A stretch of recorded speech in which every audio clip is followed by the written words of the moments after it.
اب آئیے حج کا معاملہ کیا ہے، وہ پورا ایک خاص علاقے سے متعلق ہے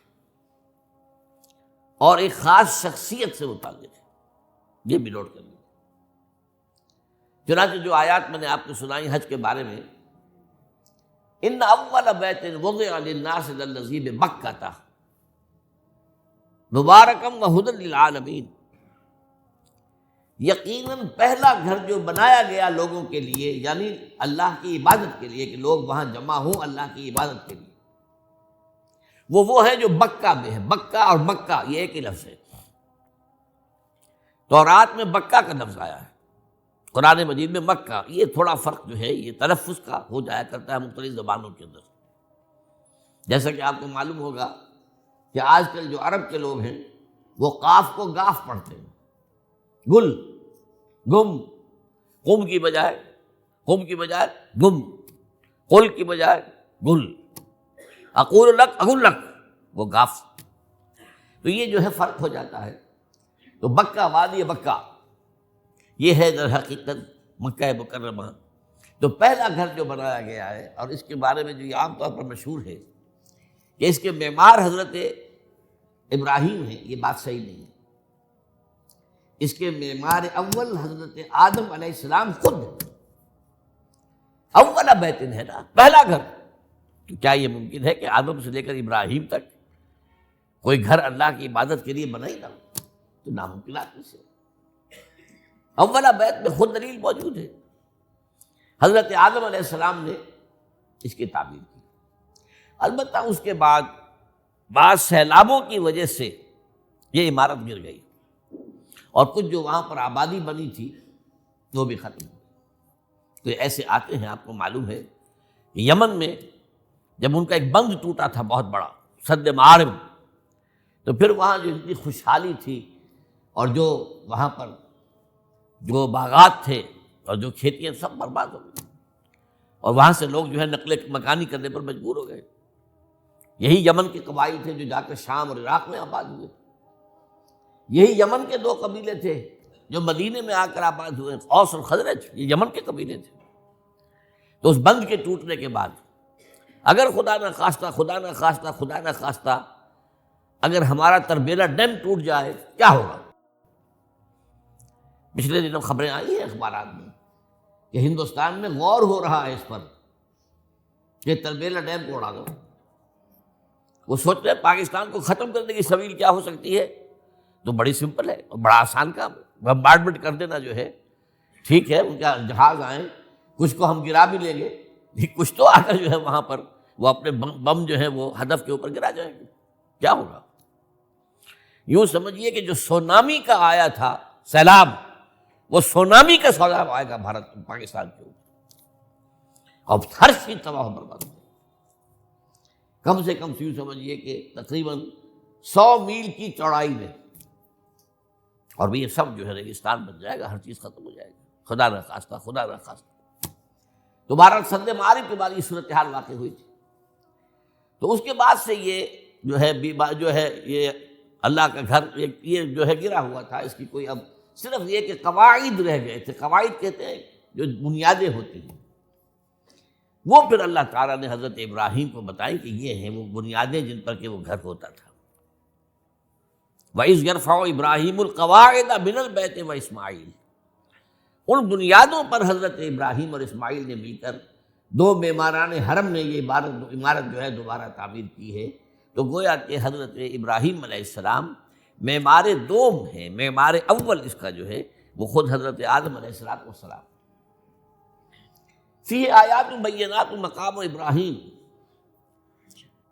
مقام ابراہیم ہے، جو بھی وہاں گئے ہیں انہوں نے دیکھا ہے کہ ایک پتھر تھا جس پر کھڑے ہو کر حضرت ابراہیم علیہ السلام تعمیر کر رہے تھے۔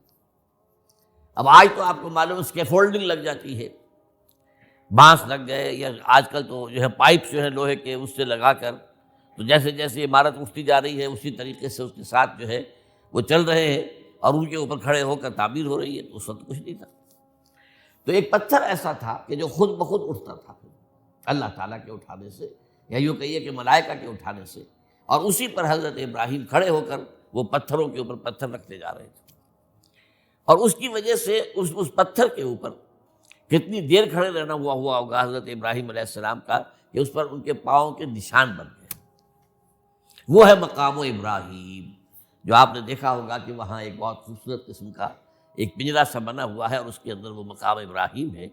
اور جب بھی طواف کرتے ہیں تو طواف کے بعد 2 رکعتیں جو ہے وہ پڑھی جاتی ہیں ابراہیم، مقام ابراہیم کے پیچھے، جتنا بھی قریب تر ہو کر پڑھا جا سکے، لیکن بہرحال رخ ادھر نہیں۔ تو فی آیات بینات مقام ابراہیم ومن دخلہ کان آمنا۔ تو ایک تو یہ کہ وہ نشانیاں ہیں، وہ اللہ تعالیٰ جن لوگوں کی کہ دل کی آنکھ کھلی ہو، روحانی آنکھیں کھلی ہو، ان کو دکھاتا ہے، اور ایک وہ ہے کہ جو ہماری ان سامنے کی ظاہری آنکھوں کو بھی نظر آتی ہے۔ یہ نوٹ کر لیجئے کہ یہ مقام امن کا گہوارہ رہا ہے۔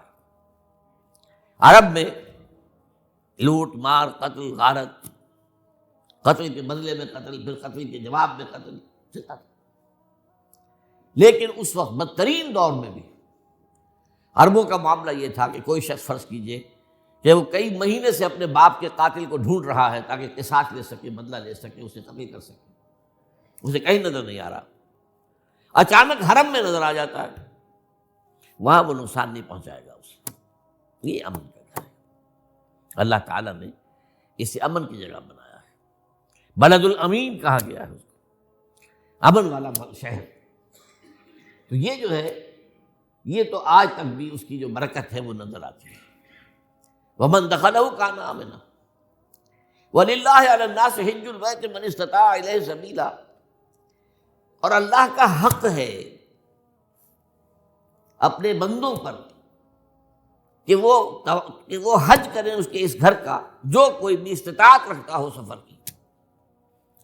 اگر زیادہ راہ ہے، خرچہ ہے، جانے آنے کے اخراجات مہیا ہیں، اور یہ کہ آپ پیچھے جن کو چھوڑ کر جا رہے ہیں ان کے لیے بھی اتنے وقت کا جو ہے وہ انتظام ہے کھانے پینے کا، گزارے کا، نان نفقے کا، تو آپ پر حج فرض ہو گئے۔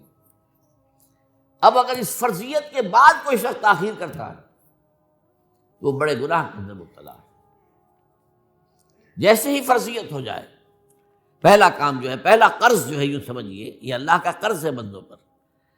یہ لام جو آتا ہے، لام اور اعلیٰ، لام کسی کے حق کے لیے، اعلیٰ کسی کے اوپر حق ہونا۔ وَلِلَّهِ عَلَى النَّاسِ حِجُّ الْبَيْتِ مَنِ اسْتَطَاعَ إِلَيْهِ سَبِيلًا، یہ تو اللہ کا حق ہے لوگوں پر، لوگوں کے ذمے، یہ قرض ہے اللہ کا کہ اس کے گھر کا حج کریں، جائیں، طواف کریں، اور جو بھی اس کے مناسک ہیں ادا کریں، اور وہیں پر قربانی کا بھی ہے۔ لِيَشْهَدُوا مَنَافِعَ لَهُمْ وَيَذْكُرُوا اسْمَ اللَّهِ فِي أَيَّامٍ مَّعْلُومَاتٍ عَلَىٰ مَا رَزَقَهُم مِّن بَهِيمَةِ الْأَنْعَامِ فَكُلُوا مِنْهَا وَأَطْعِمُوا الْبَائِسَ الْفَقِيرَ، اسی کے اندر جو ہے مناسک کے اندر قربانی بھی ہے۔ افریقہ میں آپ کو معلوم ہے، شمالی افریقہ میں زیادہ تر لوگ جو ہیں جیسے کہ ہندوستان پاکستان میں ویسے ہیں، لیکن آپ جنوب میں چلتے جائیے تو رنگ گہرا ہوتا چلا جائے گا، انتہائی سیاہ رنگ وہ بھی ہے، سب آ رہے ہیں، شکلیں جدا ہیں، زبانیں جدا ہیں، لیکن سب کے سب جو ہے ایک ہی نغمہ ان کی زبان پر ہے ایک ہی نغمہ، کہیں واضح کہیں مبہم، وہ ایک ہی مذہب، لبیک اللہم لبیک، لبیک لا شریک لک لبیک، ان الحمد والنعمت لک والملک لا شریک لک۔ اب یہ ترانہ ہے، توحید کا ترانہ ہے، اور گونج رہی ہے اس وقت، آپ اندازہ نہیں کر سکتے کہ وہ پوری سرزمین گونج رہی ہوگی اس ترانے کے ساتھ، کیونکہ تھوڑی دیر کے بعد نئے قافلے داخل ہو رہے ہیں۔ ابھی ایک قافلہ جو ہے اس نے صحیح مکمل کی ہے، اس میں شامل ہو گیا، بلکہ اس کے دوران ہی ابھی اس کا ختم نہیں ہوا کہ تیسرا قافلہ چلا رہا ہے۔ وہ تو یہاں تو ظاہر بات ہے کہ میں نے چونکہ ایک نقشہ اپنی نگاہوں سے دیکھا ہے، مدینہ منورہ سے اور مکہ مکرمہ جاتے ہوئے رات کے وقت، کہ کہیں جو ہے وہ روشنیوں کی وہ قطار ٹوٹتی ہی نہیں تھی، مسلسل معلوم ہوتا ہے کہ سڑک کے اوپر گاڑی ہے، مسلسل، کہیں اس کے اندر وقفہ ہے ہی نہیں۔ اتنے بڑے پیمانے پر لوگ جمع ہو رہے ہیں، زبانیں جدا ہیں، ایک دوسرے کی زبان نہیں سمجھتے، لیکن ایک زبان اور بھی ہوتی ہے جو بغیر بولے سمجھ میں آتی ہے، اس سے معلوم ہوتا ہے سب کے لیے محبت ہے، ہمارے بھائی ہیں تمام مسلمان۔ بعض کے اندر یہ محبت کا جذبہ زیادہ ہے۔ ترکوں میں انڈو پاکستان کے لوگوں کے لیے بہت محبت ہے. اب وہ بات جو نہیں کر سکتے، سمجھا نہیں سکتے، لیکن ان کی آنکھوں سے، ان کے انداز سے وہ محبت ٹپکی پڑتی. تو عالمگیریت جو ہے اسلام کی، ہمگیریت، عالمگیریت، آفاقیت، اس کا جو مظہر نظر آتا ہے وہاں کا. پھر یہ کہ ہمارے ہاں کی جتنے بھی فرقہ بندیاں ہیں وہ وہاں ختم ہو جاتی ہیں. وہاں اہل حدیث ہے، حنفی ہیں، مالکی ہیں، شافعی ہیں، حنبلی ہیں. یہ کام بھی کیا ہے آ کر انہوں نے آل سعود نہیں. ورنہ اس سے پہلے جو ہے وہ 4 مصلے علیحدہ تھے، وہاں پر 4 جماعتیں علیحدہ ہوتی تھی. یہ حنفی مصلی ہے، یہاں پہ حنفی امام ہے وہ پڑھائے گا. یہ شافعی مصلی ہے، شافعی امام ہے وہ نماز پڑھائے گا. تو یہ جو ایک تفریق تھی وہاں بھی موجود تھی، انہوں نے ختم کیا. ایک امام کے پیچھے جماعت ہوگی، اسی میں حنفی بھی ہیں، مالکی بھی ہیں، شافعی بھی. کچھ ہیں لوگ جو زیادہ، جن کے اندر کچھ زہر زیادہ گھل گیا ہے فرقے واریت کا، وہ پھر نہیں نماز پڑھتے، وہاں پر محروم رہتے. اس کی فضیلتوں کو چھوڑ کر جا کر کہیں اپنے جو ہے گھروں پر جہاں ٹھہرے ہوئے وہاں جا کے نماز پڑھ لیتے ہیں کہ یہ جو ہے وہابی ان کے پیچھے ہماری نماز نہیں ہوتی. لیکن نہیں، عام طور پر ایسا نہیں ہے. عام طور پر سب لوگ جمع نماز پڑھ. اور ایک سب سے بڑا مشاہدہ جو ہوتا ہے، جو مجھے سب سے پہلے ہوا تھا پہلے حج میں، یہ 1962 کی بات ہے، تو میں نے محسوس کیا یہ نماز کے اندر اختلافات جو ہیں اسلام مسلمانوں میں صرف اتنے ہیں کہ جس سے جماعت نہیں ٹوٹتی. اختلافات ہیں، رفع یدین ہے یا نہیں ہے، آمین بالجہر ہے یا نہیں ہے، اختلافات تو ہیں، لیکن جماعت نہیں ٹوٹتی. وہ جو ڈرل ہے، ڈرل جیسے کہ ڈرل ہوتی ہے، آرمی پریڈ ہو رہی ہے، وہ ڈرل ختم نہیں ہوتی. ایسا نہیں ہے. میں نے جب سوچا اگر کسی مسلک کے نزدیک رکوع بھی 2 ہوتے جیسے سجدے 2 ہیں، تو وہ لوگ تو ایک رکوع کے بعد دوسرا رکوع کرتے اور باقی لوگ سجدے میں چلے گئے ہوتے، جماعت ٹوٹ جاتی. یا اگر کسی کے نزدیک ہر رکعت کے اندر جیسے رکوع ایک ہے، سجدہ بھی ایک ہی ہوتا، تو کچھ لوگ تو ایک سجدہ کر کے کھڑے ہو جاتے اور دوسرے لوگ جو ہے دوسرا سجدہ کر رہے ہوتے، جماعت ٹوٹ جاتی. تو یہ میں سمجھتا ہوں کہ کس کی حکمت ہے، کس نے یہ طے کیا کہ ٹھیک ہے آپ میں رنگا رنگی بھی ہو، اے ذوق اس چمن کو ہے زیب، اختلاف سے اختلاف بھی ہے، رفع یدین بھی ہو رہا ہے، آمین بالجہر بھی ہو رہا ہے، نہیں بھی ہو رہا ہے، سب کچھ ہے، لیکن وہ اجتماعیت نہیں ٹوٹ رہی. یہ وہ یوں سمجھیے کہ یہ زندہ معجزہ ہے اسلام کا کہ 1400 برس بیت گئے ہیں اور کتنے بڑے علاقے میں یہ اسلام پھیلا ہے. اور یہ کہ مختلف مسالک وجود میں آئے، اس میں کوئی شک نہیں ہے. حنفی ایک علاقے کے اندر آپ کو ملیں گے صرف شافعی، ہندوستان کا بھی مغربی ساحل کے صرف شافعی ملیں گے آپ کو. اس سے آگے آپ جائیے، چونکہ یہ عرب تاجروں کے ذریعے سے ایمان لائے ہیں، یہ لوگ سری لنکا کے لوگ ہیں، انڈونیشیا کے لوگ ہیں، ملیشیا کے لوگ، سب شافعی ہیں. ہندوستان میں چونکہ اوپر سے شمال سے آیا ہے اسلام، یہ ترکوں کے ذریعے سے آیا ہے، اور وہ کٹر حنفی تھے. یہاں حنفیت آئی، ترک جو ہے کٹر حنفی. یہ ترکی تو تھے جو آئے تھے. یہ کون تھا؟ محمود غزنوی کون تھا؟ سبکتگین کون تھا؟ الپتگین کون تھا؟ بختیار کاکی کون تھا؟ قطب الدین بختیار، یہ کون تھے؟ سب ترک. اور ترک بھی کون؟ غلامان، خاندان غلامان یاد کیجیے. لیکن بہرحال ان کے ذریعے سے جو اسلام ان کے ساتھ آیا ہے وہ خالص حنفی اسلام، کوئی حرج نہیں. وہاں جا کر سب جمع ہو جاتے ایک وحدت کے اندر. تو یہ چند مشاہدات وہاں کے ہوتے ہیں جو ہماری ظاہری آنکھوں کو بھی نظر آ جاتی ہے، جس کا کہ قلب کے اوپر بڑا گہرا اثر پڑتا ہے. اب میں ایک موضوع لے رہا ہوں، یہ جو قربانی کا مسئلہ ہے، اس کے بارے میں ایک زمانے میں تو بہت منکرین حدیث کی طرف سے اس کے خلاف بڑی جو ہے ایک مہم چلی تھی کہ ختم کیا جائے اس کو. یہ خام خواہ جو ہے خرچ ہوتا ہے بہت بڑا، اور ضائع ہوتا ہے گوشت. اتنے بڑے پیمانے پر گوشت ہوتا ہے، کھایا نہیں جاتا. اچھا، ایک زمانے میں فریج بھی نہیں تھے، یہ بھی نہیں کہ آپ محفوظ کر دیں، گوشت ضائع بھی ہو سکتا تھا.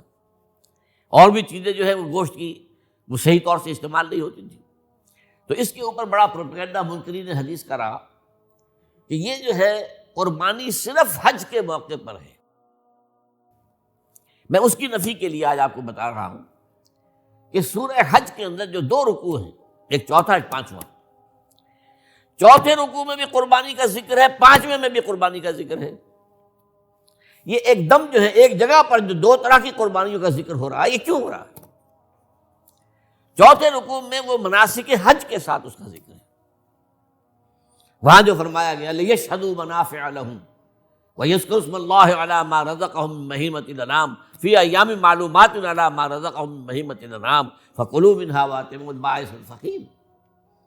وہاں پہ قربانیاں دو، پھر اللہ کا نام لو ان جانوروں پر جو اللہ نے تمہیں عطا کیے ہیں، اور جو معین دنوں کے اندر دو، فی ایام معلومات، اور پھر اس میں سے خود بھی کھاؤ، اور جو ہے جو جیسے صدقہ کا گوشت ہوتا ہے وہ نہیں ہے، وہ قربانی کا گوشت ہے، اس میں سے آپ خود بھی کھائیں اور غرباء کو کھلائیں، غریبوں کو دیں، مساکین کو دیں۔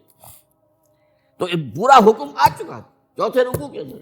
پانچواں رکوع پورا کا پورا جو ہے وہ عید الاضحیٰ پر ہے میرے نزدیک۔ یہی حکمت صوم کے بارے میں ہے کہ وہاں جب ایک حکم تکرار کر کے آیا کہ پہلے فرما دیا گیا فمن کان منکم مریضا او علی سفر فعدۃ من ایام اخر، اگر بیمار ہو کوئی اور یہ یہاں کے سفر پر ہو تو تعداد دوسرے دنوں میں پوری کرے۔ پھر کیا وجہ دوبارہ آ رہا ہے؟ شہر رمضان الذی انزل فیہ القرآن ھدی للناس وبینات من الھدی والفرقان فمن شہد منکم الشہر فلیصم ومن کان مریضا او علی سفر فعدۃ من ایام اخر۔ کیوں؟ یہ تو ادبی اعتبار سے یہ کلام کا عیب شمار ہوتا ہے، تکرار بلا کسی سبب کے، نہیں، سبب کے بغیر نہیں ہے۔ وہاں کیا تھا؟